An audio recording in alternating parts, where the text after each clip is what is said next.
Hello, I'm David Brown, curator of Italian and Spanish paintings at the National Gallery of Art. The treasures in our exhibition, The Art of Power, Royal Armor and Portraits from Imperial Spain, come from the Royal Armory in Madrid. They range from the 15th to the 17th century and include some of the finest examples of Renaissance armor in the world. Fabricated by master craftsmen and artists, the shields, helmets, and armor were made for Holy Roman emperors, kings, and the flower of Spanish royalty. This is parade armor, made for show, not combat.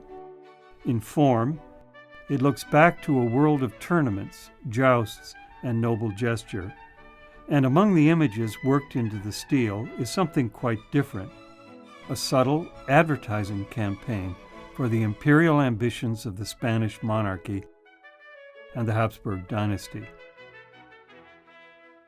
Those who wore it took the words Holy, Roman, and Empire very seriously.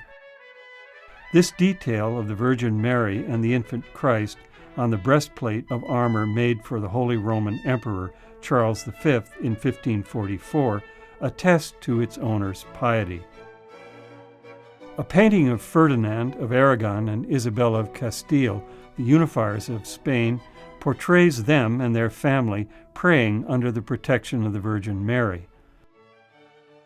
Armor for a Holy Roman Emperor's steed proclaimed its rider's affinity with the biblical strongman Samson, who could kill a lion with his bare hands. Seduced by Delilah, Samson avenges himself by pulling down the columns of Gaza.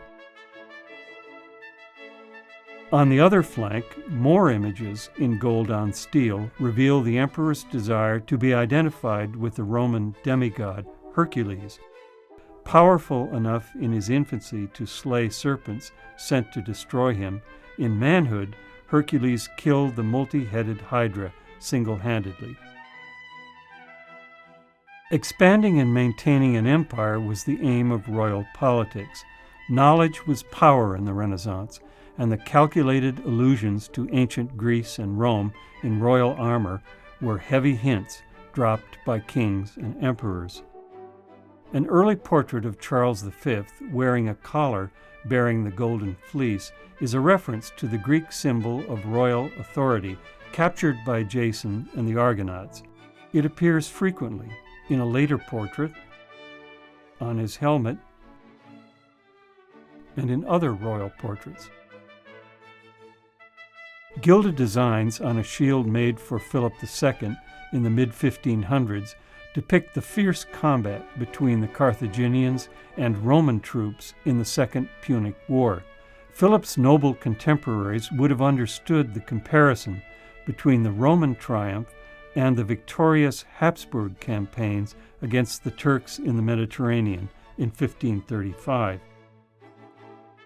Another shield celebrates the values of chivalry and the triumph of love in a depiction of a procession of Roman gods. Jupiter and Hercules accompany the chariot of the triumphant Cupid, followed by his parents, Mars and Venus.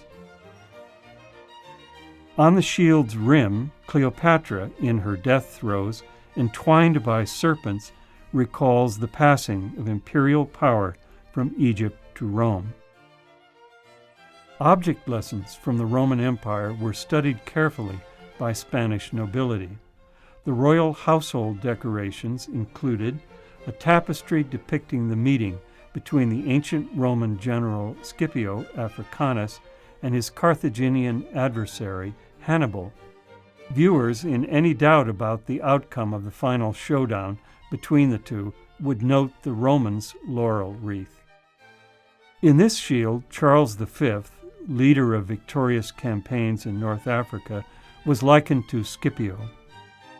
The design for it shows Charles in command of a Roman warship, accompanied by images of victory and fame pointing the way ahead. His standard bears the Roman imperial eagle.